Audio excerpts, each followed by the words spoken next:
नमस्ते विद्यार्थियों। KP college की ऑनलाइन क्लास में मैं इतिहास अध्यापक नरेंद्र पाल सिंह सभी विद्यार्थियों का तहे दिल से हार्दिक स्वागत एवं हार्दिक अभिनंदन। आज मैं बीए अंतिम वर्ष के लिए वो अति महत्वपूर्ण प्रश्न लेकर आपके सामने उपस्थित हुआ हूँ जो परीक्षा में अपना महत्वपूर्ण योगदान रखने वाले हैं।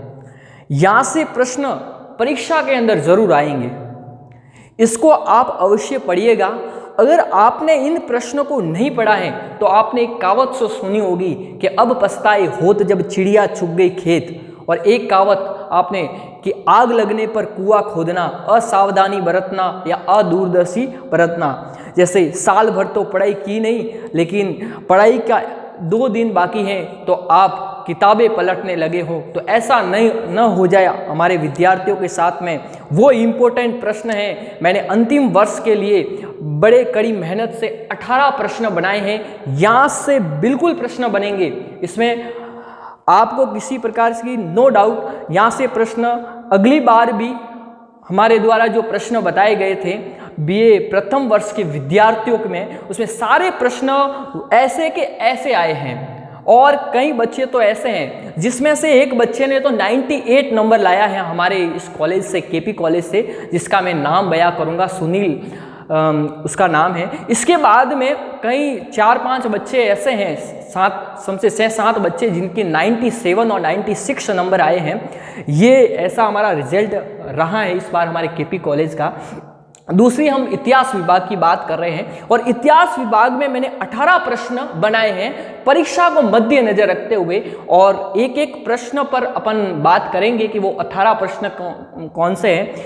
अभी यहाँ पर 10 प्रश्न आपको दिखाई दे रहे हैं। पहला प्रश्न है, महाराणा सांगा के नेतृत्व में मेवाड़ राज्य के उत्थान की विवेचना कीजिए कि महाराणा सांगा कौन था। अगर आप बात करें तो राणा सांगा का पूरा नाम संग्राम सिंह था, जिसके शरीर पर 80 घाव होते हुए भी उन्होंने एक ऐतिहासिक युद्ध लड़ा था। इसका अध्ययन हम अगले टॉपिक के अंदर करेंगे। दूसरा, अगर हम बात करें इसी राणा सांगा के द्वारा, दूसरा प्रश्न है कि खानवा के युद्ध के कारण एवं परिणामों की विवेचना कीजिए। जैसे जो खानवा का जो युद्ध हुआ, अभी खानवा भरतपुर के अंतर्गत है, जिसमें एक ऐतिहासिक युद्ध राजस्थान के अंतर्गत लड़ा गया था। वो युद्ध 17 मार्च 1527 को राणा संग्राम सिंह और मुगल बादशाह बाबर के मध्य लड़ा गया। उसमें मुगल बादशाह बाबर की विजय हुई और राणा सांगा को पराजय का सामना करना पड़ा। इसके बाद इस भारत के ऊपर मुगल सत्ता स्थापित हो गई। दूसरी अगर हम बात करें, दूसरा प्रश्न बनता है, ये मेवाड़ के बहुत शक्तिशाली शासक थे, स्थापत्य कला शैली का जनक कहा जाता है। उन्होंने राजस्थान के अंतर्गत 32 दुर्ग बनाए हैं। राजस्थान के अंतर्गत 84 दुर्ग है, उसमें से 32 दुर्गों का निर्माण किया था महाराणा कुंभा के द्वारा। और इसी महाराणा की कुंभा की उपलब्धियों के बारे में वर्णन करें, ये बहुत महत्वपूर्ण योगदान रखता है। इस प्रश्न को जरूर याद कीजिएगा। चौथे प्रश्न की बात करें तो वो चौथा प्रश्न है, मंडोर के प्रतिहारों पर एक निबंध लिखिए। प्रतिहार एक शासक हुआ करते थे, जो मंडोर उसकी राजधानी हुआ करती थी, प्रतिहार बोलते हैं। तो ये भी प्रश्न बहुत महत्वपूर्ण है, इसको जरूर पढ़िएगा। 5वें प्रश्न की बात करें, महाराणा प्रताप पर टिप्पणी लिखिए। ये निबंधात्मक प्रश्न है कि महाराणा प्रताप कौन था। बात करें, महाराणा प्रताप के पिता की उदय सिंह था, जिन्होंने उदयपुर शहर को बचाया था। और इसी महाराणा प्रताप ने एक राजस्थान के अंदर एक ऐतिहासिक युद्ध लड़ा था, जिसे कहते हैं हल्दी घाटी का युद्ध। और अगर बात करें कि हल्दी घाटी का युद्ध कब लड़ा गया था, तो गोपीनाथ जी शर्मा इतिहासकार कहते हैं कि 21 जून 1576 को 21 जून 1576 को हल्दी घाटी का ऐतिहासिक युद्ध लड़ा गया, ये गोपीनाथ शर्मा जी कहते हैं। और दूसरी अगर हम बात करें कि हल्दी घाटी, एनसीईआरटी क्या कहती है कि हल्दी घाटी का जो युद्ध है वो 18 जून 1576 को, और गोपीनाथ जी शर्मा के अनुसार 21 जून 1576 को लड़ा गया था। तो इस पर अपना मद्देनजर जरूर रखें महाराणा प्रताप। और छठा वाला जो प्रश्न है, राजपूत चित्रकला की प्रमुख विशेषताओं का वर्णन करो। राजपूत काल के अंतर्गत कौन कौन सी चित्रकलाओं का विकास हुआ? जैसे मेवाड़ चित्रकला शैली है, बीकानेर चित्रकला शैली है, मारवाड़ चित्रकला शैली है, किशनगढ़ चित्रकला शैली का राजस्थान के अंदर विकास हुआ और इन चित्रकला की कौन सी विशेषता थी? ये भी प्रश्न बहुत महत्वपूर्ण योगदान रखता है, इसको भी जरूर पढ़िएगा।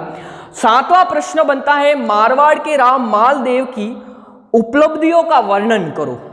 मारवाड़ के राव मालदेव की उपलब्धियों का क्या करना है? वर्णन करना है कि मालदेव जोधपुर का शासक बनने के बाद कौन कौन सी उपलब्धियां हासिल करता है, तो इसके बारे में भी वर्णन करें। जैसे मालदेव के बारे में कहा गया है कि हसमत वाला राजा किसे कहा जाता है? मालदेव को। और मालदेव की एक रानी हुआ करती थी जिसका नाम था उमादेव, जिसे इतिहास में रूठी रानी के नाम से जाना जाता है, इसके बारे में अध्ययन करेंगे। और एक मालदेव के उस युद्ध हुआ था जिसे सुमेलगिरी का युद्ध कहते हैं 1544 में। उस समय एक कहावत प्रचलित हुई थी कि मैं मुट्ठी भर बाजरे के लिए पूरे हिंदुस्तान की बादशाह खो देता। कोई व्यक्ति अपने छोटे से कार्य के लिए अपने कैरियर को भी बर्बाद कर देता है, तो ये अपन इस पे जरूर बात करेंगे। मारवाड़ के राव मालदेव की उपलब्धियों का वर्णन कीजिए। अगला बिंदु है आमेर के राजा मान सिंह की उपलब्धियों की विवेचना कीजिए। आमेर, अभी वर्तमान में जयपुर में एक आमेर रियासत हुआ करती थी। उस समय आमेर के जो शासक थे भारमल, और भारमल ने अपनी बेटी की शादी दिल्ली के बादशाह अकबर के साथ में करते हैं, जो इतिहास में जोधाबाई के नाम से प्रसिद्ध हैं। इसके बाद में इसके पिता भगवंत दास और मान सिंह अकबर के दरबार में चले जाते हैं और वहां रहते हुए उन्होंने कौन सी उपलब्धियां हासिल की, इसके बारे में भी अध्ययन करेंगे। इसके बारे में ये यहाँ से भी प्रश्न, ये बहुत इंपॉर्टेंट प्रश्न है, परीक्षा में जरूर बनता है, इस पर जरूर दृष्टि डालिएगा।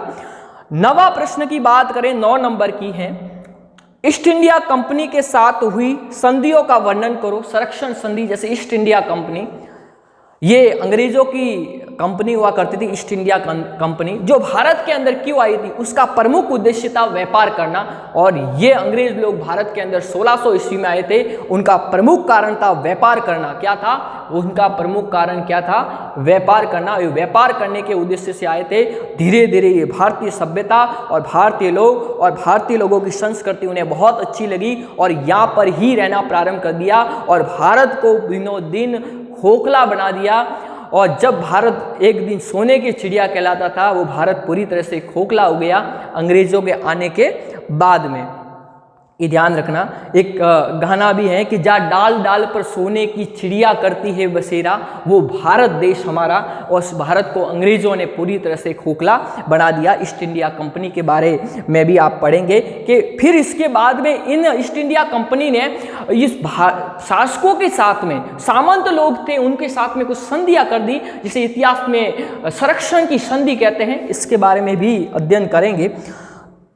10 नंबर पर जो प्रश्न दिया हुआ है, राजपूताने में 1857 की क्रांति के कारणों की विवेचना की। बहुत इंपॉर्टेंट प्रश्न है, हर बार प्रश्न परीक्षा में यहां से जरूर आता है। या तो आएगा 1857 की क्रांति के कारण या आएगा 1857 की क्रांति के परिणाम। बहुत इंपॉर्टेंट है, इसको अवश्य पढ़िएगा।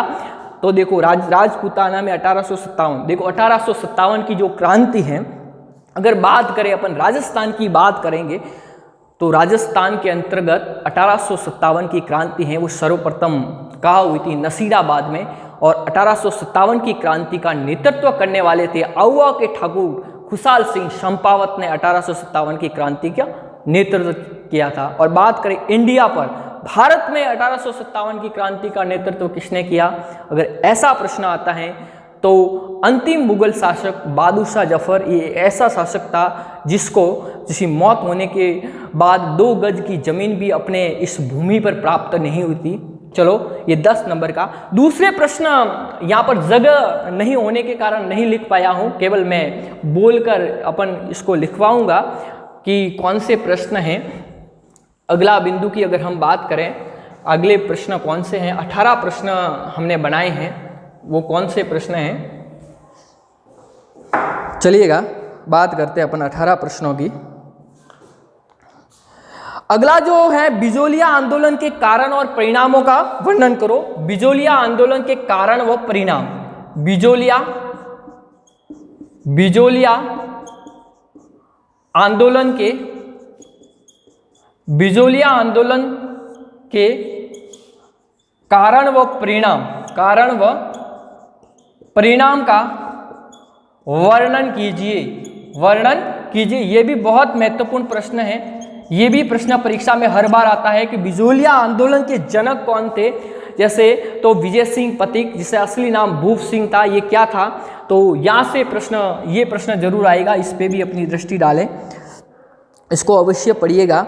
अगले बिंदु की अगर हम बात करें, अगले प्रश्न की बात करें, राजस्थान में राजनीतिक जागृति के कारणों का परीक्षण कीजिए। राजस्थान में राजनीतिक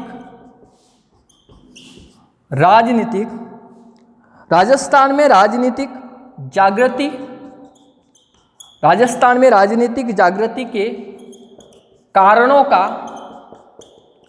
कारणों का परीक्षण कीजिए। ये भी प्रश्न बहुत महत्वपूर्ण होने वाला है इस बार। राजस्थान में राजनीतिक जागृति के कारणों का परीक्षण कीजिए, बहुत महत्वपूर्ण होने वाला है, इसको जरूर पढ़िएगा। अगला प्रश्न की अगर हम बात करें, राजस्थान के निर्माण के विभिन्न चरणों का विवरण दीजिए। यानी ये बहुत महत्वपूर्ण है, राजस्थान के निर्माण के विभिन्न चरणों का विवरण दीजिए। राजस्थान के निर्माण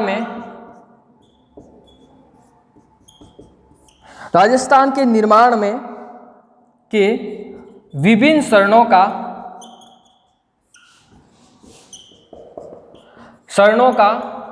विवरण दीजिए।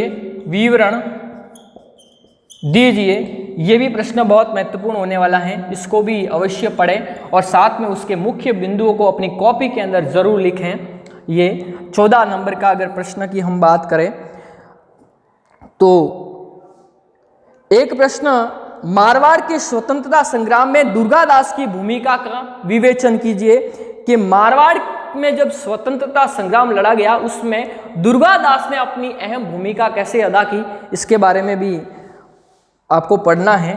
प्रश्न में मारवाड़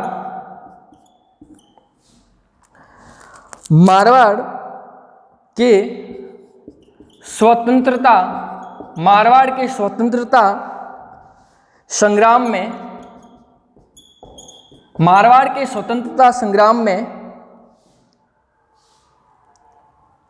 दुर्गादास की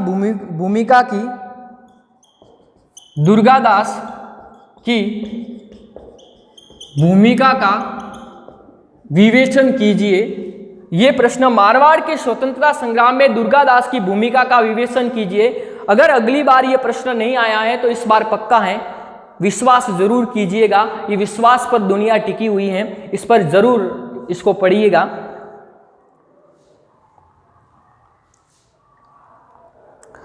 अगला बिंदु की अगर हम बात करें, बहुत इंपॉर्टेंट प्रश्न अंतिम रूप से मैं आपके सामने लाया हूं। राजस्थान में प्रजामंडल आंदोलन पर एक निबंध लिखिए। और दूसरा है, राजपूत राज्यों की ब्रिटिश ईस्ट इंडिया कंपनी के साथ 1818 ईस्वी की संधियों की विवेचना कीजिए। यह भी बहुत महत्वपूर्ण प्रश्न रहने वाला है। ये मैंने सारे प्रश्न एक बार पढ़ के आपको बता देता हूँ। पहला प्रश्न की बात करें तो मंडोर के प्रतिहारों पर एक निबंध लिखिए। दूसरा प्रश्न, मारवाड़ के राणा सांगा के नेतृत्व में मेवाड़ राज्य के उत्थान का विवेचन कीजिए। खानवा युद्ध के कारण व परिणामों का विवेचन कीजिए। महाराणा कुंभा की उपलब्धियों का वर्णन करें। मारवाड़ एक प्रादेशिक शक्ति के रूप में उदय में राव जोधा के योगदान का आलोचनात्मक परीक्षण कीजिए। अगला प्रश्न, बीकानेर के राय सिंह ने अपनी मातृभूमि की अपेक्षा मुगल दरबार की अधिक सेवा की विवेचना कीजिए। ये बहुत इंपॉर्टेंट है, इसको भी महत्वपूर्ण कीजिएगा। अगला बिंदु है, महाराणा प्रताप पर टिप्पणी लिखिए। अगला प्रश्न, राजपूत चित्रकला की प्रमुख विशेषताओं का वर्णन कीजिए। मारवाड़ के राम मालदेव की उपलब्धियों का मूल्यांकन कीजिए। मेवाड़ के राजा मान सिंह की उपलब्धियों की विवेचना कीजिए। ईस्ट इंडिया कंपनी के साथ हुई संधियों का वर्णन कीजिए। राजपूताना में 1857 की क्रांति के कारणों की विवेचना कीजिए।